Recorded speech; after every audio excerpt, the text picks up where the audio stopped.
آج سورہ نحل کا بقیہ حصہ تلاوت کیا جائے گا اور اس کے بعد سورہ بنی اسرائیل اور سورہ کہف کا ابتدائی حصہ تلاوت ہوگا۔ اور آج 12ویں شب رمضان المبارک میں انشاءاللہ العزیز ہمارے 15 پارے مکمل ہو جائیں گے۔ سورۃ النحل ترتیب کے اعتبار سے 16ویں نمبر پر ہے اور نزول کے اعتبار سے اس کا نمبر 70 ہے۔ مکی سورت ہے اور نحل عربی میں شہد کی مکھی کو کہتے ہیں۔ اس سورہ میں چونکہ اللہ رب العزت نے شہد کی مکھی کی مثال دے کر اپنی قدرت کے عجائبات کا ذکر فرمایا ہے، تو اس سبب سے اس سورہ کا نام سورہ نحل ذکر کیا گیا ہے۔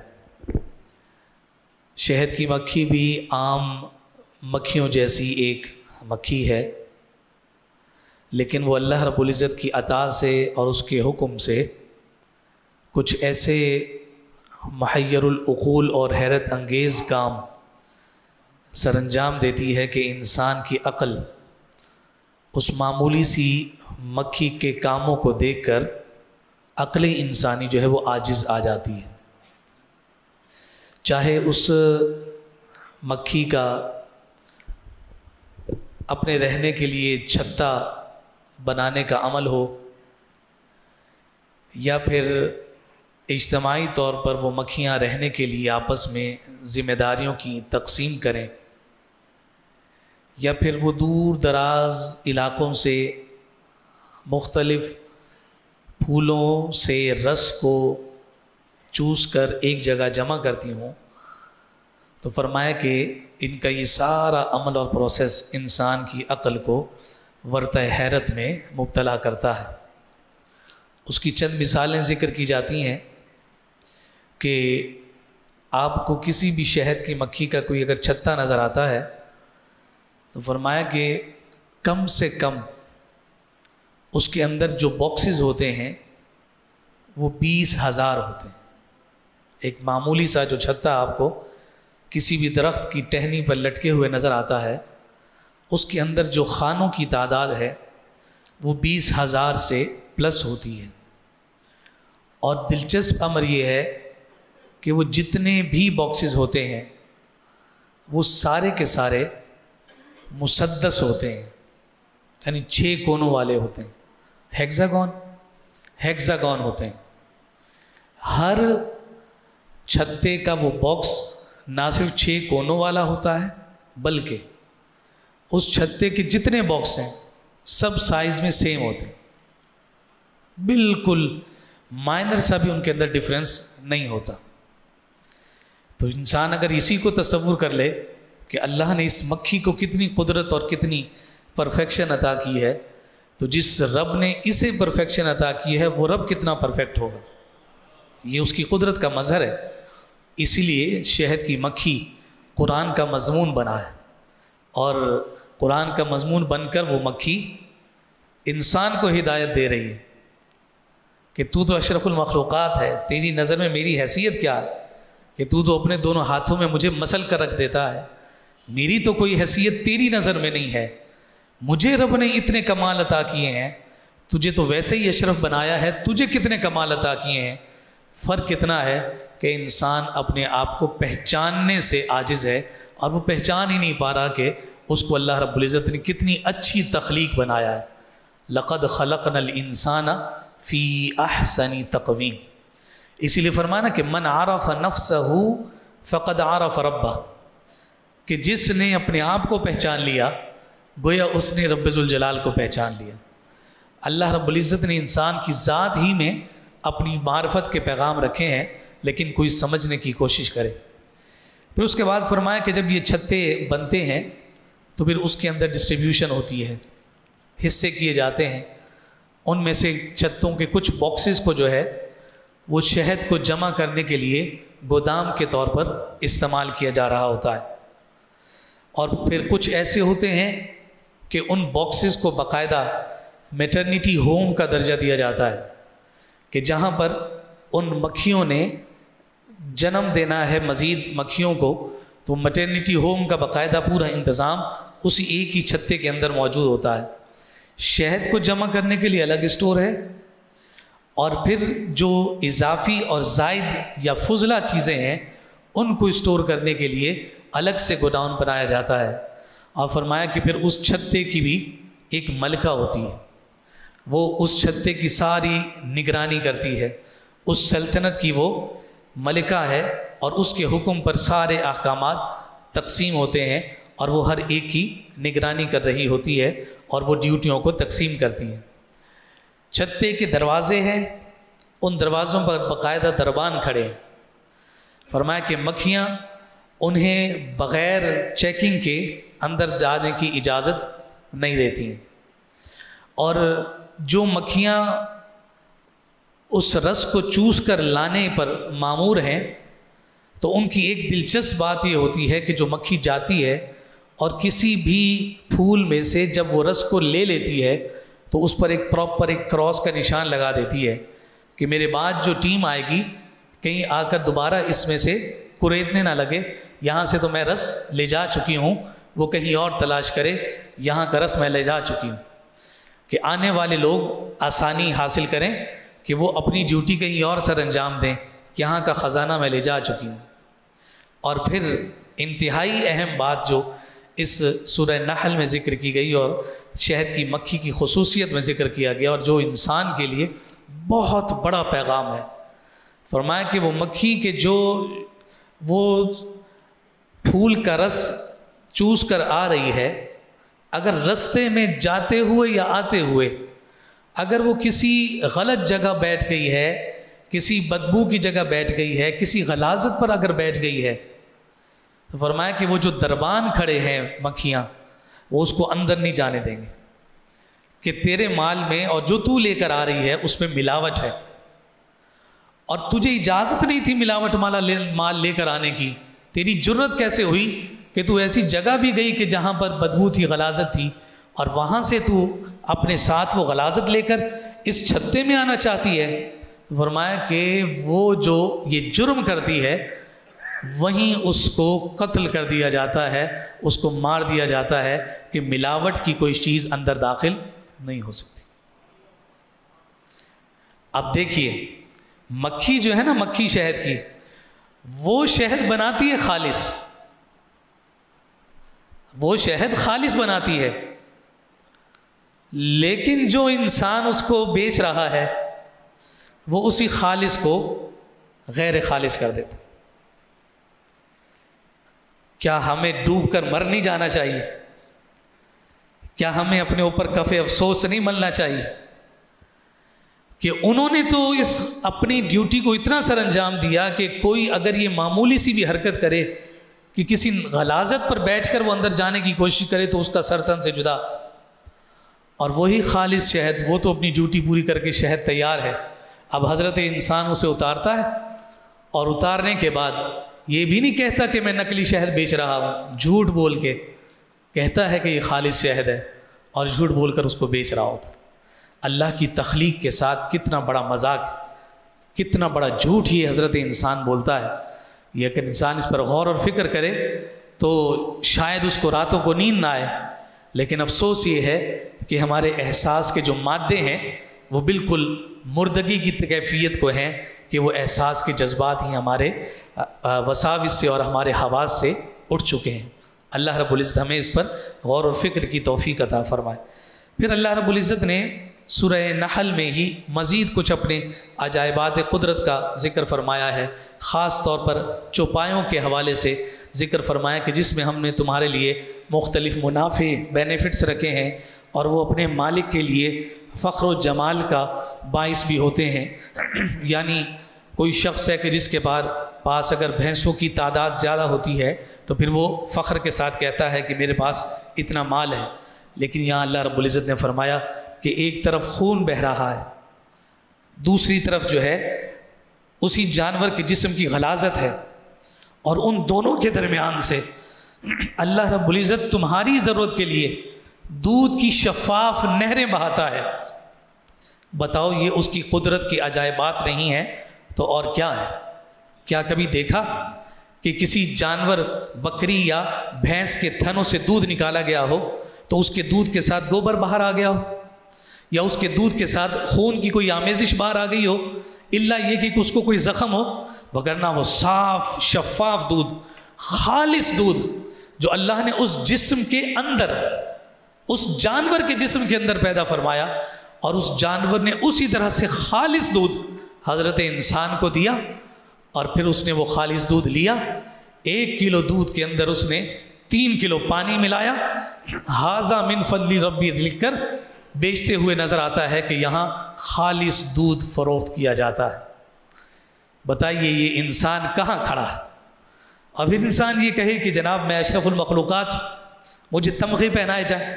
میرے سر پر تاج رکھا جائے. اللہ نے تو اشرف المخلوقات بنایا ہے، اگر ہم نہ بننا چاہیں تو وہ الگ بات. اور یہ باتیں ایسی نہیں کہ جس کو ہم کہیں کہ جناب آپ بالکل غیر فطری سی بات کر رہے ہیں. صبح و شام ہمارے یہی جھگڑے ہیں، صبح و شام ہمارے ساتھ یہی معاملہ ہے. یہاں تک کہ ایک بیمار شخص کے لیے آپ کسی میڈیکل اسٹور پر دوا لینے کے لیے جاتے ہیں تو آپ وہ دوا لیتے ہوئے بھی 100 دفعہ تسلی کرتے ہیں کہ بھائی دوائی اصلی تو دے رہے ہو نا، اس کے اندر کوئی نقل تو نہیں ہے، کسی کونے کھانچے کی کسی فیکٹری سے تو بنوا کر لے کر نہیں آ گئے کہ یہ دوا کہیں میرے مریض کو نقصان تو نہیں پہنچا دے گی، میں تم سے اس کے لیے شفا خریدنے آیا ہوں، کہیں تم مجھے اس کی بیماری تو نہیں فروخت کر رہے. انسان کے بد اعتمادی کا عالم یہ ہو گیا ہے کہ انسان اس بھینس کے تھنوں سے نکلنے والے دودھ پر تو اعتماد کرنے کو تیار ہے، لیکن ایک انسان دوسرے انسان پر اعتماد کرنے کو تیار نہیں ہے. انسان اس مکھی کے بنائے ہوئے شہد کو تو خالص کہنے کو تیار ہے، لیکن کسی دکان سے وہی شہد خریدتے ہوئے وہ انسان دوسرے انسان پر اعتماد کرنے کو تیار نہیں ہے. تو پھر ہمارا دشمن کوئی اور نہیں، ہم خود اپنے آپ کے دشمن ہیں. سورہ نحل کے یہ پیغامات ہمیں اپنے مد نظر رکھنے چاہیے اور اپنے محاسبہ نفس کی جانب توجہ کرنی چاہیے. پھر اس کے ساتھ فرمایا کہ اللہ نے تمہیں بے شمار نعمتیں عطا کی ہیں، تم اس کو شمار نہیں کر سکتے، اس کا شکر کیسے ادا کر سکتے ہو؟ انسان کے جسم اور اس جسم کے مختلف اجزاء کو ہی لے لیا جائے، اگر اس میں کوئی خرابی پیدا ہو جائے تو زندگی کا مزہ ختم ہو کر رہ جاتا ہے. انسان تمنا کرتا ہے کہ میری زندگی کا اور میرے مال کا سارا حصہ فروخت کر دیا جائے، لیکن یہ معمولی سا جو میرے جسم کا جز اور حصہ ہے وہ دوبارہ سے اسی طرح کارآمد ہو جائے جس طرح سے پہلے کارآمد تھا. لیکن فرمایا کہ اللہ کی تخلیق ہے کہ وہ کسی کو آزمائش میں ڈالے تو پھر جسمانی عوارض کو جیسا رب پیدا کرتا ہے ویسا پیدا کرنے والا کوئی نہیں ہے. اس کی مثالیں ہمارے سامنے ہیں. جو ظاہری ہمارے جسم کے اعضاء ہیں، چلیں کسی کا ہاتھ کٹ جائے، کسی کی آنکھ خراب ہو جائے، کسی کا سر کھل جائے، کسی کی ٹانگ ٹوٹ جائے تو ہمیں ظاہری طور پر نظر آتا ہے کہ یہ اس عارضے میں مبتلا ہو گیا ہے. لیکن اللہ نے اس جسم کے اندر جو چھوٹے چھوٹے بالکل معمولی سے ذرات کی سی مانند انسان کو چلانے کے لیے آرگنز قائم کر رکھے ہیں، ان میں سے بھی کوئی معمولی سا اگر کام کرنا چھوڑ جائے تو انسان کی زندگی اجیرن ہو کر رہ جاتی ہے. آپ کبھی کہتے ہیں کہ ہمارے جسم کے اندر جو ہے وہ ایک پینکریاز نام کی شے ہوتی ہے جس کو آپ لبلبا کہتے ہیں، اس کا محض کام اتنا ہے کہ وہ ڈراپ کی صورت میں جو ہے وہ معدے کے اندر ایک ایک قطرہ ڈالتا ہے کہ جس سے معدے میں موجود جو کھانا ہے وہ ہضم ہونے میں آسانی پیدا ہو جاتی ہے. اگر اسی میں سوزش آ جائے، اسی کے اندر کوئی نقص پیدا ہو جائے تو آپ ہر دوسرے فرد کو کہتے ہیں کہ جناب اس کو تو شوگر کا مرض لاحق ہو گیا ہے. آپ لاکھ کوشش کر لیں، بڑا من چاہتا ہے، دل چاہتا ہے کہ خوبصورت مٹھائی سامنے پڑی ہے، کانٹیننٹل بیکری سے جناب گلاب جامن آج لے کر آئے ہیں، لیکن چاہتے ہوئے بھی ہم اس کی جانب ہاتھ نہیں بڑھاتے. اگر بڑھا دیے تو پھر ڈبل انسولین لگانی پڑے گی. انسان تو عاجز ہے، چاہتے ہوئے بھی وہ نہیں کر سکتا جو خواہش کرتا ہے. رب کسی کو اگر کسی آزمائش اور تکلیف میں ڈال دے تو پھر وہی رب ہی ہے جو اسے اس آزمائش اور تکلیف سے نکالنے پر قدرت رکھتا ہے. اسی لیے فرمایا تم اپنے آپ کو پہچان لو تو اپنے رب کو پہچان لو. لیکن اگر تم پہچاننا ہی نہ چاہو اپنے آپ کو تو پھر ان اللہ لا یغیر ما بقوم حتی یغیروا ما بانفسہم، اللہ اس قوم کی حالت بدلتا ہی نہیں ہے جو اپنی حالت بدلنے پر خود تیار اور راضی نہ ہو۔ تو اس لیے ہمیں اپنی ذات سے تبدیلی کا آغاز کرنا ہوگا، اپنی ذات سے اپنے اعمال کو درست کرنے کی کوشش کرنی ہوگی، پھر اس کے بعد خود بخود معاشرہ سلامتی کی جانب متوجہ ہو جائے۔ جب آج کی تلاوت کا آغاز ہوگا تو اس میں جامع ترین آیت قرآن مجید فرقان حمید کی جامع ترین آیت،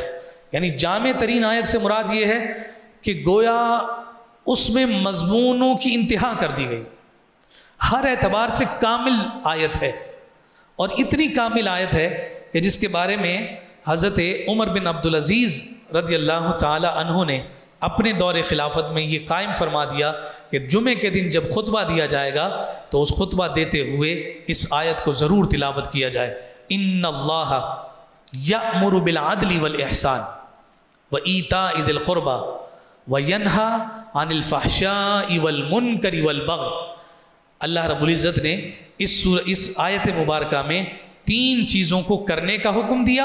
اور 3 چیزوں سے رکنے کا حکم دیا۔ امر اور نہیں دونوں کو اس آیت مبارکہ میں داخل فرمایا۔ 3 جن کاموں کے کرنے کا حکم دیا، پہلا فرمایا عدل کرو، دوسرا فرمایا احسان کرو، اور تیسرا فرمایا کہ قرابت داروں کے ساتھ، عزیزوں رشتہ داروں کے ساتھ حسن سلوک کرو۔ یہ 3 کام کرنے کے اس جامع ترین آیت میں حکم دیا گیا ہے، 3 چیزوں سے منع کیا گیا ہے۔ نمبر 1 فحشا، یعنی قبیح عمل، ناپسندیدہ کام، منکر، وہ کام کہ جس سے شریعت مطہرہ نے منع کیا ہے، جس سے کہا گیا ہے کہ اس سے رک جاؤ، اور والبغی، حد سے تجاوز کرنا، کسی چیز میں زیادتی کرنا، فرمایا ان 3 چیزوں سے اس جامع ترین آیت میں منع کیا گیا ہے۔ یہ باقاعدہ ایک پورا مضمون ہے، اگر اس پر بات کی جائے تو ایک تفصیل اور وقت کا دفتر درکار ہوگا۔ آگے جب ہم چلتے ہیں تو 15ویں پارے کا آغاز آیت معراج سے ہے۔ اس کو سورہ اسرا بھی کہا جاتا ہے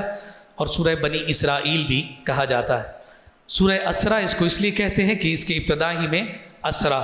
یعنی سفر معراج کا تذکرہ ہے، اور بنی اسرائیل اس لیے کہا جاتا ہے کہ اس آیت معراج کے بعد بنی اسرائیل کا ایک دفعہ تفصیل کے ساتھ دوبارہ ذکر کیا گیا، تو اس سورہ کو سورہ بنی اسرائیل کہا گیا ہے۔ مکی صورت ہے اور نزول کے اعتبار سے اس کا نمبر جو ہے وہ 50واں ہے۔ سفر معراج پر ہم پہلے بھی بات کر چکے ہیں۔ قرآن مجید فرقان حمید کے بعد امام الانبیاء صلی اللہ علیہ وسلم کو عطا کیے گئے معجزات میں سے سب سے بڑا معجزہ معراج ہے،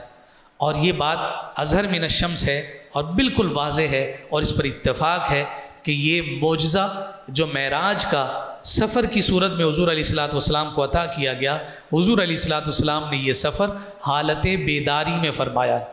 جاگتی آنکھوں کے ساتھ فرمایا ہے۔ یہ کسی خواب کی داستان نہیں ہے۔ اگر یہ خواب ہوتا تو دوسرے دن حضور نے جب یہ واقعہ ذکر فرمایا تو آقا کائنات صلی اللہ علیہ وسلم کا رد نہ کیا جاتا۔ میں اگر صبح اٹھ کر آپ حضرات سے یہ کہوں کہ جناب میں گزشتہ رات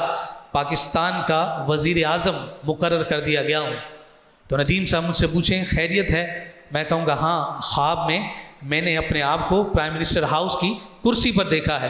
ندیم صاحب کہیں گے ٹھیک ہے، آپ جو ہے دنیا کے ڈونلڈ ٹرمپ بن جائیں، خواب ہی ہے نا، کچھ بھی ہو سکتا ہے، ان کو میری بات پر کوئی اعتراض نہیں ہوگا۔ لیکن اگر میں یہ کہوں کہ واقعتاً مجھے رات میں یہ مسند دے دیا گیا ہے تو ندیم صاحب پھر اعلان کریں گے، مولوی صاحب کا چیک کروانا پڑے گا، یہ ہماری بات اس طرح سے نہیں مانیں گے، یہ وہ بات کر رہے ہیں جو عقل کو تسلیم کرنے سے انکار کرتی ہے، ندیم صاحب میری بات کا انکار کریں گے۔ ان کا انکار کرنا اس بات پر دلیل ہے کہ میں نے جو دعویٰ کیا ہے وہ دعویٰ خواب کا نہیں بلکہ حقیقت کا ہے۔ تو دوسرے دن جو حضور علیہ الصلوۃ والسلام کا انکار کیا گیا، کوئی اور دلیل نہ بھی لی جائے، یہ انکار کرنا ہی سب سے بڑی دلیل ہے کہ حضور علیہ الصلوۃ والسلام رات کو حالت بیداری میں سیدہ اپنی پھوپھی جان بہن سے کے گھر سے آپ سفر فرماتے ہوئے لامکان کی سیر کر کے واپس بھی تشریف لے کر آئے ہیں، اور ساری کے سارے مشاہدات کرنے کے بعد جب اب واپس تشریف لائے ہیں، جس بستر سے اٹھ کر گئے ہیں اس بستر میں جسم کی حرارت ابھی بھی موجود تھی۔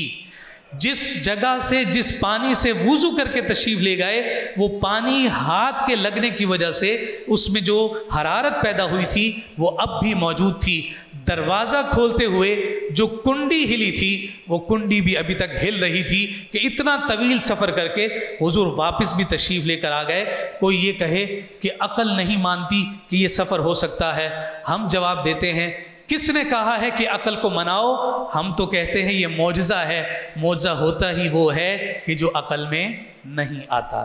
تو یہ سفر معراج کا تذکرہ آج کی تلاوت میں ہے. پھر اللہ رب العزت نے آیت نمبر 23 سے لے کر 39 تک کچھ احکامات کو ذکر فرمایا ہے. مثال کے طور پر اللہ کے سوا کسی کی عبادت نہ کرو, والدین کے ساتھ بھلائی کرتے رہو, رشتہ داروں, مسکینوں اور مسافروں کو ان کا حق دو, مال کو فضول خرچی میں نہ اڑاؤ, بخل نہ کیا کرو, اپنی اولاد کو مفلسی کے ڈر سے قتل نہ کرو, جاندار کو ناحق قتل نہ کرو, یتیم کے مال میں ناجائز تصرف نہ کرو, وعدہ کرو تو اسے پورا کرو, ناپ تول پورا کیا کرو, جس کے بارے میں معلوم نہ ہو اس کے پیچھے پڑ نہ جایا کرو, زمین پر اکڑ کر نہ چلو, اور فرمایا دوبارہ کہ اللہ کے ساتھ کسی کو عبادت کے لائق مت ٹھہراؤ. یہ سارے احکام بھی اسی آج کی تلاوت میں موجود ہیں. پھر اس کے بعد جب آگے سورہ کہف آتی ہے تو آپ سب جانتے ہیں کہ کہف جو ہے وہ غار کو کہتے ہیں. اصحاب کہف کی وجہ سے یعنی کہف والے افراد ان کی وجہ سے اس سورہ کو سورہ کہف کہا گیا ہے. اس کی 110 آیات ہیں اور اس کے 12 رکوع ہیں. فضیلت کے اعتبار سے یہ بات سماعت کر لیجئے. امام احمد, امام مسلم اور امام نسائی نے اسے نقل کیا کہ جناب سیدنا ابو دردہ رضی اللہ تعالی عنہ فرماتے ہیں کہ جو شخص سورہ کہف کی آخری 10 آیات کی تلاوت کرتا ہے اللہ رب العزت قرب قیامت میں اسے دجال کے فتنے سے محفوظ اور مامون فرماتا ہے. یعنی جو ان 10 آیات کی تلاوت کو اپنا معمول رکھے تو وہ دجال کے فتنے سے محفوظ رہے گا. تو احادیث جو ہیں ابتدائی 10 آیات اور آخری 10 آیات دونوں کے حوالے سے ملتی ہیں کہ کوئی شروع کی 10 آیات کی تلاوت معمول بنائے یا آخری کی 10 آیات کی تلاوت معمول بنائے تو وہ دجال کے فتنے سے محفوظ رہے گا. اور حضور علیہ الصلوۃ والسلام کا یہ معمول مبارک تھا. کریم لجپال امام الانبیاء صلی اللہ علیہ وآلہ وسلم ہر جمعہ کے دن, شب جمعہ یا پھر جمعہ کے دن حضور علیہ السلام سورہ کہف کی تلاوت فرمایا کرتے تھے. آقا کائنات صلی اللہ علیہ وسلم نے فرمایا کہ جو شخص جمعے کے دن سورہ کہف کی تلاوت کرتا ہے اس کے لیے 2 جمعوں کے درمیان ایک نور سے دوسرے نور کو پیدا کر دیا جاتا ہے. یعنی اس کا جو پورا ہفتہ ہے اللہ رب العزت کی بارگاہ سے نور علی نور مقرر کیا جاتا ہے. اور پھر اس کے بعد قرآن مجید فرقان حمید کی 5 صورتیں ایسی ہیں کہ جن کا آغاز الحمدللہ سے ہوتا ہے. 5 صورتیں. پہلی سورہ فاتحہ جس کی ہم تلاوت کر کے آگے. دوسری یہ سورہ کہف ہے, اس کا آغاز بھی الحمدللہ سے ہوتا ہے. الحمدللہ الذی انزل علی عبدہ الکتاب. پھر اس کے بعد تیسری جو ہے وہ سورہ انعام. پھر اس کے بعد چوتھی سورہ سبا اور 5ویں سورہ فاطر.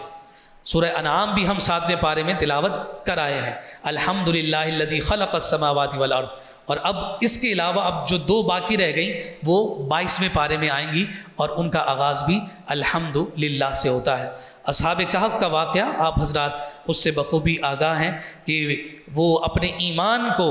بچانے کی غرض اور نیت سے پہاڑی کی جانب متوجہ ہو گئے اور ایک جو ہے وہ غار کے اندر جا کر انہوں نے پناہ لے لی. اور نہ صرف وہ لوگ تھے بلکہ ان کے ساتھ ایک کتا بھی تھا کہ جو آسن مار کر یعنی اپنے ہاتھوں کو باہر نکال کر جسم کو زمین پر لگا کے سکون اور اطمینان کے ساتھ اس کہف یعنی غار کے دہانے پر اور دروازے پر بیٹھ گیا تھا. کتے کا کام بھونکنا ہوتا ہے, اسی وجہ سے وہ اصحاب کہف اسے دھتکارتے تھے کہ تو چلا جا, کہیں تیری آواز کی وجہ سے وہ ہمیں پہچانتے ہوئے یا نہ آ جائیں. لیکن اس نے اپنی خصلت کو بھی تبدیل کیا اور کہا بس میں رہنا تمہارے ساتھ چاہتا ہوں, میں اپنی عادت تک جو ہے تبدیل کرنے کو تیار ہوں. تو اب دیکھیے کہ اس کتے کی وفاداری رب کو اتنی پسند آئی ہے کہ جہاں جہاں اصحاب کہف کا ذکر ہے ان کے ساتھ چلنے والے اس کتے کا بھی اللہ رب العزت نے ذکر فرمایا ہے. یہ تو بنی اسرائیل کے